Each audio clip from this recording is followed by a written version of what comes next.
Assalamualaikum warahmatullahi wabarakatuh. Kami dari kelompok 16 yang beranggotakan Fatimah dan Siva Masel ingin mempresentasikan sebuah materi dari mata perkuliahan perencanaan sumber daya manusia dengan judul analisis beban kerja.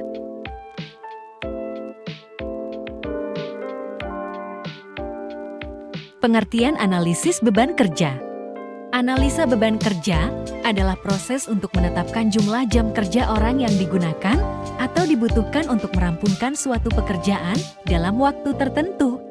Atau dengan kata lain, analisis beban kerja bertujuan untuk menentukan berapa jumlah personalia dan berapa jumlah tanggung jawab atau beban kerja yang tepat dilimpahkan kepada seorang petugas. Maksud dan tujuan. Maksud penyusunan analisis beban kerja adalah untuk menyediakan instrumen dalam proses penataan kelembagaan SDM Sekretariat Daerah melakukan penilaian beban kerja unit kerja, yang hasilnya akan dipergunakan sebagai bahan INPUT bagi proses perencanaan penataan penyempurnaan struktur organisasi dan kepegawaian Sekretariat Daerah.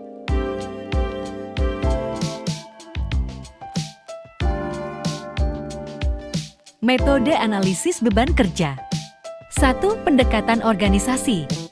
Organisasi dipahami sebagai wadah dan sistem kerjasama dari jabatan-jabatan. 2. Pendekatan analisis jabatan.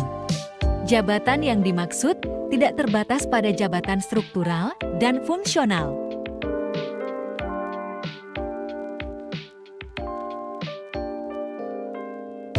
Analisa kebutuhan pegawai.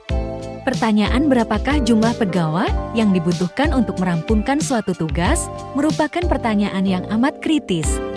Untuk menjawab pertanyaan penting itu, orang harus memahami tiga buah konsep sebagai latar belakang, yaitu meliputi target volume pekerjaan, tingkat pelaksanaan standar, dan waktu yang ditetapkan untuk merampungkan tugas dengan tepat. Target volume pekerjaan. 1. Beban tugas. Target volume kerja merupakan volume pekerjaan yang mesti dirampungkan dalam batas tempo tertentu. Target volume kerja dapat dinyatakan dalam berbagai satuan seperti meter, meter kubik, kilogram, lembar, berkas, laporan, desa, kecamatan, dan satuan lazim lainnya. 2. Standar kerja rata-rata. Tingkat pelaksanaan standar merupakan volume pekerjaan yang dapat dirampungkan oleh seorang atau sejumlah pegawai dalam satu satuan waktu dengan standar kualitas tertentu. 3. Waktu kerja efektif, yakni waktu kerja yang telah ditetapkan secara formal setelah dikurangi waktu luang allowance.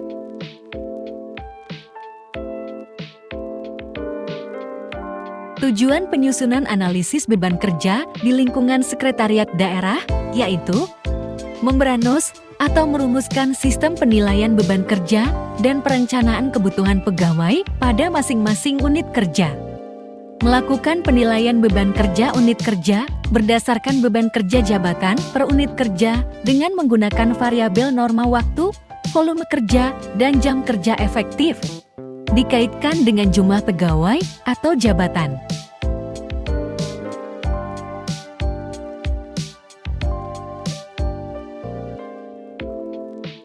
Keluaran output yang dihasilkan dari penyusunan analisis beban kerja pada sekretariat daerah adalah informasi berupa 1.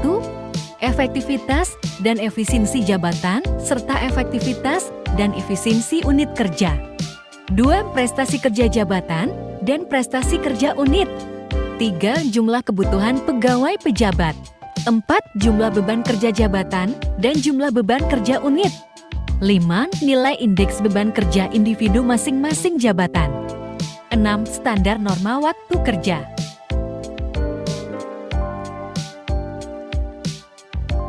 Kesimpulan. Dalam melakukan pengukuran dan perumusan norma waktu, dilakukan secara cermat dan seksama dengan memperhatikan tingkat kewajaran penggunaan waktu kerja bagi pegawai pemangku jabatan terkait dan terhadap kebenaran uraian proses tahapan kerja untuk menghasilkan produk, sehingga dapat diperoleh hasil pengukuran beban kerja yang memadai.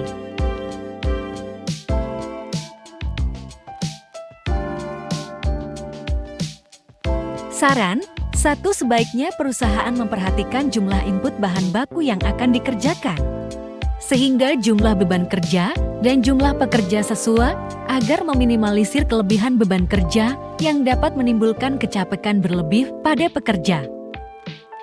2. Mengubah sistem pemberian insentif saat ini, yaitu pekerja harus masuk 1 minggu penuh untuk mendapatkan insentif dengan pemberian insentif yang sesuai perhitungan metode grup insentif kepada pekerja untuk menjaga motivasi kerja para pekerja yang ada, yang bisa meminimalisir terjadinya mangkir kerja dan dapat mengganggu proses produksi.